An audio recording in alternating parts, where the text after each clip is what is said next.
there's a number of concepts, and they're sometimes difficult to distinguish.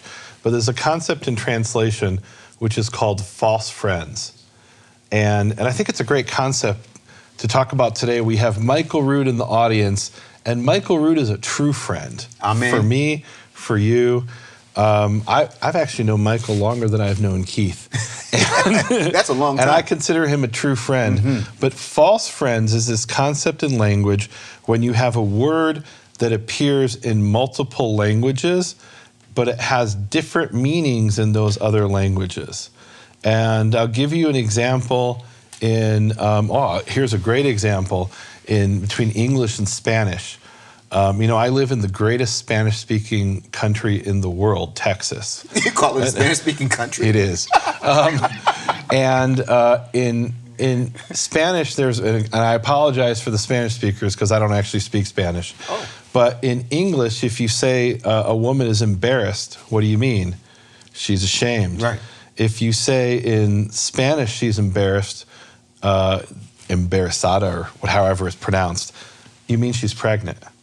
So there's and there's no question that those two words come from a common linguistic origin, but they mean completely different things. And why do they mean different things? We could look into the reasons. It's a bit complicated. But the point is that this is a very common thing where you have a word that's common to two different languages, and it means completely different things, and they're not completely different. Maybe a woman gets pregnant when she wasn't supposed to be, and so she's embarrassed, right? Maybe that's the origin. I actually don't know. I'm not an expert on the origins of English or Spanish words. But I could tell you in Hebrew, we have examples of that between Hebrew and other Semitic languages. And here's where things can get complicated, where the translator can be a traitor. So we have in Hebrew the word lechem, which is, for example, in the name of the place, Beit Lechem, house of bread. Lechem in Hebrew means bread. Well, the same exact word in Arabic, lahm, it's the same three-letter root, same word, it's a slightly different pronunciation. Lahm doesn't mean bread, it means meat.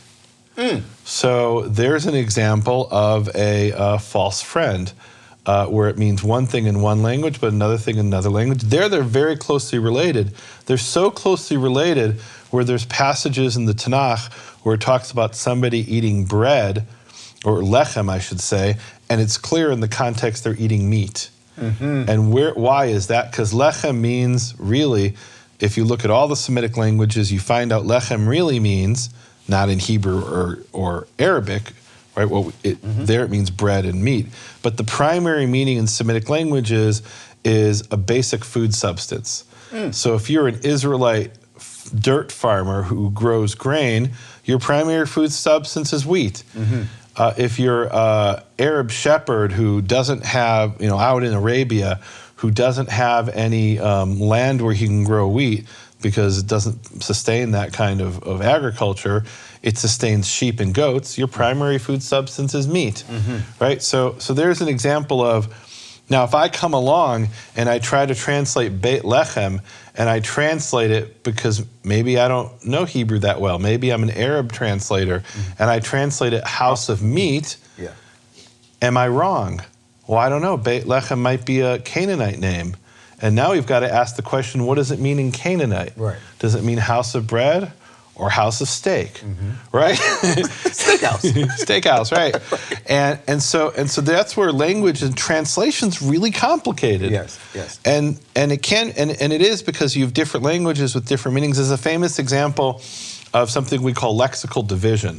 Lexical division is this idea that you'll have a word that has multiple meanings in each language, and in the other language it has multiple meanings, and it's not always a one-to-one correspondence. And so there's a famous example is the word in Hebrew kadur means a ball, but it also means a pill. Like aspirin would be called a kadur, but kadur also means a bullet. So the famous apocryphal story is the Israeli soldier is in the bus station and he sees the foreign tourist, this poor woman. She's holding her head in her hand and it hurts so much.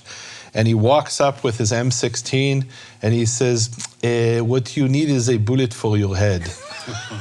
And she's horrified. She's about to get killed, she thinks.